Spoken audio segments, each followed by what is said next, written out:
आपका स्टडी नित चैनल में 9 दिसंबर की क्विज हम डिस्कशन स्टार्ट करते हैं। ये क्या आ गया, चलो कोई बात। सबसे पहला क्वेश्चन क्या है? सबसे पहला क्वेश्चन है ये बहुत इंपॉर्टेंट टर्म है, इसे याद करने एग्जाम के लिए हो सकता है पूछा जा सके। निगेटिव यील्ड बॉन्ड क्या है? तो नाम से जैसे पता है निगेटिव, कुछ ना कुछ निगेटिव होगा।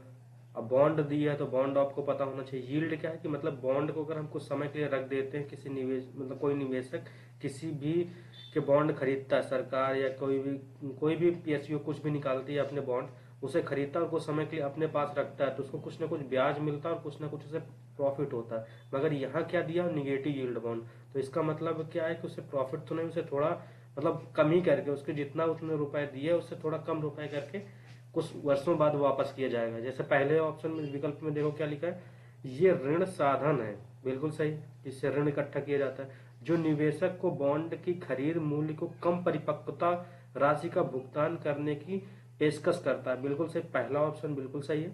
ये आमतौर पर केंद्रीय, क्योंकि निगेटिव बैंक तो इस वजह से निगेटिव यील्ड वाले, अगर निगेटिव यील्ड बॉन्ड इस वजह से खरीदे जाते हैं क्योंकि उनकी क्रेडिबिलिटी बहुत ज़्यादा होती है कि इसके लॉस होने या इसके मतलब इसका तो रिटर्न तो मिलेगा ही, तो इसलिए क्रेडिबिलिटी बढ़ाने के लिए इसमें या तो केंद्रीय बैंक जारी करेंगे या तो सरकारों द्वारा जारी किया जाएगा, तो सेकंड ऑप्शन बिल्कुल सही है। थर्ड ऑप्शन का निगेटिव यील्ड बॉन्ड तनाव और अनिश्चितता के समय निवेश आकर्षित करते हैं क्योंकि निवेशक अपनी पूंजी को महत्वपूर्ण हानि से बचाता है, बिल्कुल सही है। या तो आपने किसी और जगह निवेश किया, उसके शेयर बहुत डाउन हो गए तो आपको बहुत ज्यादा हानि हो जाएगी, इसमें तो आपको पता है कि मुझे थोड़ा ही हानि होगी, तो इसलिए तीसरा विकल्प भी सही हो, तो इसका कौन सा ऑप्शन सही है? डी। चलिए क्वेश्चन नंबर 2 देखते हैं। वन लाइनर क्वेश्चन है, याद कर लिए थारू जनजाति के बारे में। क्या है क्वेश्चन कि ये कहाँ रहती है? पहली बात, किसी भी जनजाति के बारे में देखते समय देखते हैं किस रीजन की जनजाति है, और किस रीजन के बाद इसके बाद दूसरा देखते हैं इसमें पीवीटीजी या किसको किसी तरह के सरकार ने विशेष इंसेंटिव या विशेष लाभ तो नहीं प्रदान किया। तो पहला देख लीजिए विकल्प क्या, तराई निम्न भूमि, दूसरा पश्चिमी घाट, पूर्वोत्तर भारत, बस्तर, तो इसका सही विकल्प है ए, तराई निम्न भूमि। क्वेश्चन नंबर 3 देखते हैं, इसमें क्या है, इसी का एक्सटेंड कर दिया गया, इसी जानकारी को और आगे बढ़ा दिया गया कि थारू समुदाय के बारे में निम्नलिखित कथनों पर विचार करें। पहला कथन, यह समुदाय तराई के अंतर्गत आता है, बिल्कुल सही, आपने पहले ऊपर देख चुके कहाँ पे पाई जाती है, तराई निम्न भूमि पे, तो आप पहला सही कर सकते हैं। दूसरा क्या, उन्हें विशेष रूप से कमजोर जनजाति समूहों की सूची में शामिल किया जाता है। तो यहाँ पे अगर कोई भी जनजाति पीवीटीजी में होगी तो आपको स्पेशली उसमें पढ़ते समय मिल जाएगा, बहुत ध्यान से।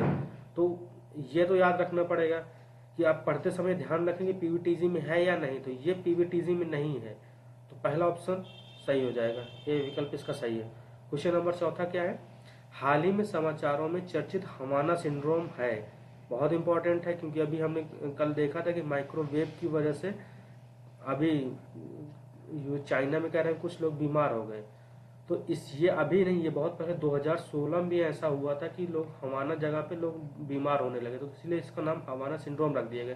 कि किस बीमारी से संबंधित, न्यूरोलॉजिकल बीमारी, माइक्रोवेव रेडिएशन की वजह से होता है, ठीक है। सेकंड जैसे देखो, हवाना सिंड्रोम हाल ही में खबरों में था, निम्नलिखित में कौन सा कथन इससे जुड़ा हुआ है? तो सब माइक्रोवेव विकिरण, या बीमारी कौन सी, न्यूरोलॉजिकल बीमारी किसकी वजह से होता है, माइक्रोवेव विकिरण की वजह से होता है, तो डी ऑप्शन सही हो जाएगा।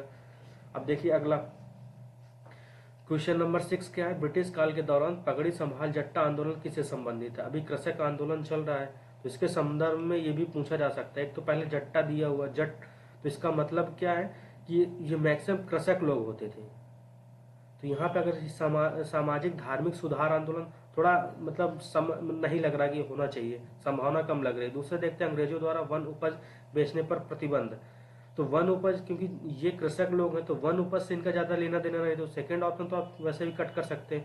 कृषि कानूनों के खिलाफ, ब्रिटिश कानूनों के खिलाफ किसानों का आंदोलन, तो ये ऑप्शन सही है, सी, क्योंकि कृषक थे और कृषक अपनी मांग के लिए ही ये आंदोलन किया था। इसमें ब्रिटिश के 3 कानून थे, उनके खिलाफ आंदोलन किया गया था, जिसे दो आबकारी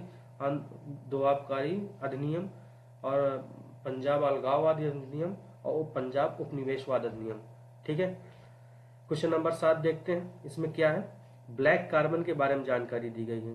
चलिए पढ़ते नीचे कथन क्या कह दिया, ब्लैक कार्बन सूक्ष्म कणकीय पदार्थ का एक घटक है जो जीवाश्म ईंधन, जैव ईंधन, बायोमास के अपूर्ण दहन से उत्सर्जित होता है। अपूर्ण दहन, अगर पूर्ण दहन हो जाएगा तो उसमें ब्लैक कार्बन नहीं बनेगा, ठीक है, तो ये अपूर्ण दहन, ये ध्यान रखना। दूसरा क्या है, ब्लैक कार्बन बर्फ पर जमा होने पर एल्बिडो को बढ़ाता है। तो आपको पता होना चाहिए एल्बिडो क्या है। एल्बिडो क्या है, एल्बिडो बढ़ने का मतलब कि परावर्तिता किसी भी सरफेस की बढ़ जाती। तो ये तो ब्लैक कार्बन काला होता तो ये तो अवशोषित करता, तो एल्बिडो इसको घटा देता है, तो सेकंड ऑप्शन गलत कर देंगे। थर्ड में क्या है, उष्ण कटिबंध में मिट्टी में ब्लैक कार्बन मिट्टी की उर्वरकता को बढ़ा देता है, क्योंकि इस यहाँ पे जीवाश्म ईंधन है। जीवाश्म ईंधन में कार्बन, नाइट्रोजन, ये सब का बायोमास, इनका जब दहन होता है तो ये सब न्यूट्रिएंट्स होते हैं, तो ये पृथ्वी मिट्टी में मिलकर इसकी उर्वरकता बढ़ा देते हैं। सही है, पहला और तीसरा ऑप्शन सही है, मतलब विकल्प नंबर कौन सा सही है इसका, बी। हाँ, ये क्वेश्चन इस वजह से डाला गया है कि अभी अभी फ्रांस में अधिनियम लाए गए हैं, पुलिस के लिए संरक्षण के लिए अधिनियम लाए गए और उनका विरोध चल रहा है। तो आपको फ्रांस के आसपास की लोकेशंस पता हो तो हमने ये किया कि इसके एक लोकेशन डाल दी। जैसे क्या है कि इंग्लिश चैनल के पास में कौन कौन से कंट्री थे, जैसे फ्रांस हुआ। यहाँ पे क्या है, क्वेश्चन पढ़ते हैं, यदि आप पेरिस से एम्बेसडर नीदरलैंड तक ट्रेन से यात्रा करते हैं तो उन देशों की न्यूनतम संख्या क्या होगी जिसके माध्यम से आप यात्रा कर सकते हैं, जिसमें मूल और गंतव्य देश शामिल है। तो मूल का मतलब आप फ्रांस से चल रहे हैं और यहाँ मतलब नीदरलैंड तक पहुंचना है आपको, तो दो तो हो गए, तो मिनिमम दो तो है ही है। अब आपको पता होना चाहिए कौन कौन सा होगा। तो इसके बीच में एक बेल्जियम भी पड़ता है, तो बेल्जियम से होके जाएंगे तो तीन होगा मैक्सिमम इसका। तो विकल्प नंबर कौन सा सही है, 3, तीसरा 3 देश होंगे और विकल्प बी सही है इसका, ठीक है।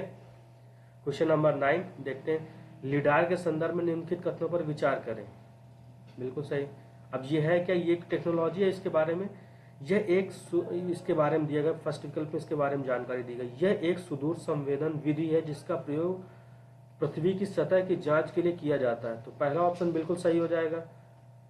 आज तक हवाई जहाज और हेलीकॉप्टर व्यापक क्षेत्रों पर लिडार डेटा प्राप्त करने के लिए केवल, तो ये थोड़ा एक्सट्रीम है कि केवल इतनी अच्छी टेक्नोलॉजी और इसको केवल इसी दोनों माध्यम से प्रयोग किया जाएगा, तो ये हो जाएगा इसका गलत। तो इसका सही विकल्प कौन सा हो जाएगा, ए। क्वेश्चन नंबर 10 देखते हैं, ये बहुत इंपॉर्टेंट कॉन्सेप्ट है, फूड फोर्टिफिकेशन अब बायो फोर्टिफिकेशन। तो फूड फोर्टिफिकेशन में क्या होता है, पढ़ते हैं इसका पहले विकल्प।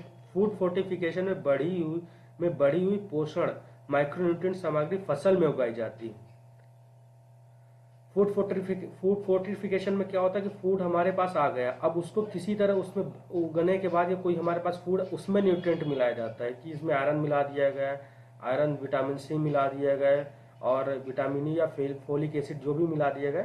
तो ये पहला ऑप्शन तो गलत हो जाएगा, क्योंकि ये उगाने के समय में नहीं होता, ये उगने के बाद जो फसल आ गई उसमें मिक्स किया जाता है। बायो फोर्टिफिकेशन प्रसंस्करण के दौरान खाद्य पदार्थों में सूक्ष्म पोषक तत्वों की ट्रेस मात्रा जोड़कर खाद्य पदार्थों के पोषक मूल्य को बढ़ाता है। देखिए बायो फोर्टिफिकेशन में क्या होता है, जो आपने पहला विकल्प देखा, इसका कार्य यही होता है कि फसल जब उगाई जाती है तो इसमें न्यूट्रिएंट्स डाल दिया जाता है, जैसे जीन एडिटिंग करके कोई ऐसा न्यूट्रिएंट्स निकाल दिया कि उसी में उगते समय उसमें वो पोषक तत्व मौजूद है। तो सेकंड ऑप्शन भी गलत हो जाएगा, इसका सही विकल्प कौन सा हो जाएगा, डी। ये इसका लायन टेल्ड मकाओ के बारे में निम्नलिखित कथनों पर विचार कीजिए। यह दक्षिण भारत के पश्चिमी घाटों में के लिए एक पुरानी दुनिया का बंदर है। दूसरा देखते हैं, यह वन्य जीव संरक्षण अधिनियम 1972 के अनुसूची 1 के भाग 1 में संरक्षित है। तीसरा ऑप्शन देखते हैं, इसमें IUCN रेड सूची के अनुसार कमजोर मतलब वनलेबर के रूप में सूचीबद्ध किया गया। तो यहाँ पे ध्यान देना, इसका IUCN स्टेटस क्या है,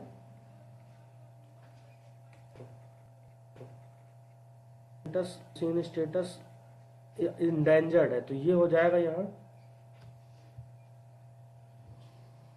एक मिनट, हाँ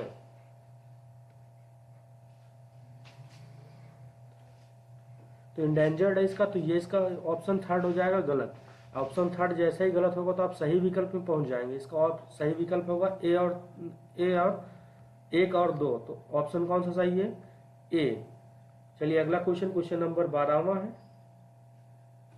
देखिए लग रहा है कंप्यूटर है वो हैंग कर रहा है, एक मिनट, चलिए आगे देखते हैं। पहले हम पहले अपना कुछ क्वेश्चन खत्म करते हैं। वाधवन बंदर परियोजना के संदर्भ में निम्नलिखित कथनों पर विचार कीजिए। अब ये क्या, यहाँ पे मॉडल को लिखा लैंडलॉर्ड मॉडल के आधार पर विकसित किया जाता है। बिल्कुल सही। लैंडलॉर्ड मॉडल क्या, जैसे आप किसी के यहाँ रह रहे हैं तो आपको उसने सारी सुविधाएं दे दी, ये जमीन है, ये जगह रहा, तो अपने हिसाब से आपने जो भी करना, जैसी व्यवस्था बनानी है वैसे रह रहे हैं, बस आपको उसको किराया देते रहना है।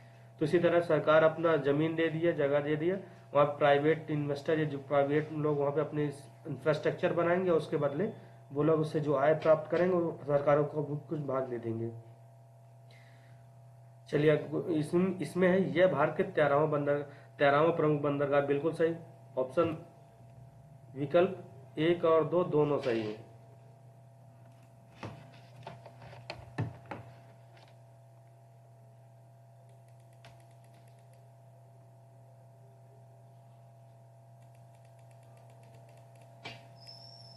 चलो कोई बात नहीं, आज 12 ही क्वेश्चन डिस्कस करते हैं। Thank you very much. आज के लिए इतना ही काफ़ी है।